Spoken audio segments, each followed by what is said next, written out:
Ayaw mo bang mamroblema sa bubong ng bahay mo? Yung tipong kakapalit mo lang pero kumukupas na agad o nagkakaroon na ng mga bitak?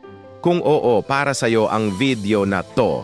Maraming homeowners ang nag-iisip na basta't nakakabit na ang roof tiles tapos na ang trabaho. Pero ang totoo, diyan palang nagsisimula ang tunay na challenge, ang pag-aalaga nito. Dahil kung hindi aalagaan, kahit gaano pa kamahal o katibay ang tiles mo, masisira at masisira yan.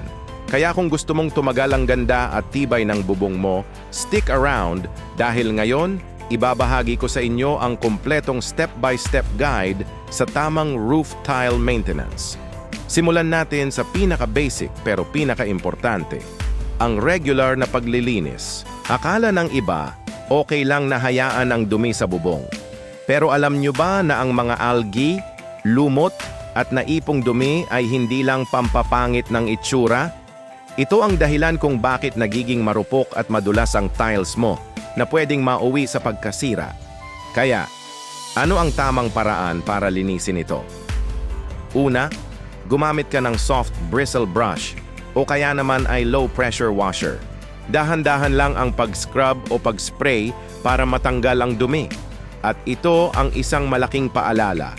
Please, iwasan ang paggamit ng high-pressure washer.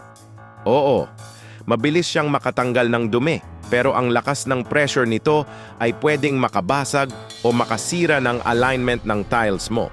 Sayang naman ang effort kung mas malaki pa ang magiging problema, di ba? Pagkatapos mong maglinis, huwag mo munang itabi ang hagdanan. Ito na ang perfect time para gawin ang step 2, ang pag-inspeksyon. Habang nasa taas ka, silipin mo ng maigi ang bawat tile.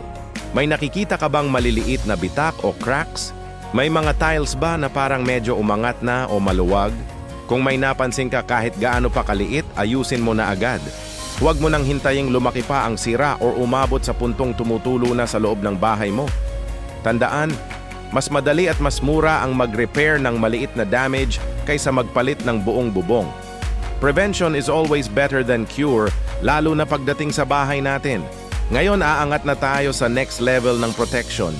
Pagkatapos malinis at ma-inspect, oras na para sa step 3, ang pag-apply ng tile sealant or coating. Isipin mo ito bilang sunscreen ng bubong mo. Ang sealant ay hindi lang basta pintura.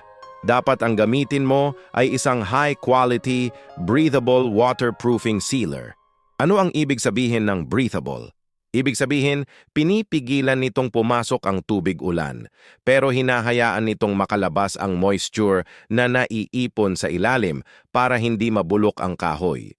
Bukod sa waterproofing, nagbibigay din ito ng extra UV protection. Ito yung panlaban sa tindi ng sikat ng araw na siyang dahilan kung bakit mabilis kumupas ang kulay ng tiles mo. Sa sealant, mas mananatiling vibrant at bago tingnan ang bubong mo sa mas mahabang panahon. At syempre, hindi kumpleto ang roof maintenance kung tiles lang ang aalagaan mo. Dito na papasok ang step 4, pag-maintain ng gutters at flashing. Ang gutters o alulod ang sumasalo ng tubig ulan mula sa bubong at ang flashing naman ang mga metal strips na nagpoprotekta sa mga joint o dugtungan. Kahit gaano pa kalinis at ka-sealed ang tiles mo, kung barado naman ang gutter mo dahil sa mga dahon at dumi, aagos pabalik ang tubig at pwedeng mag-leak sa ilalim ng bubong mo. Ganon din kung may sira o butas ang flashing. Kaya dapat, kapag nag-maintain ka ng bubong, isama mo na ang buong sistema. Siguraduhin mong malinis at maayos ang daloy ng tubig sa gutters at walang sira ang flashing.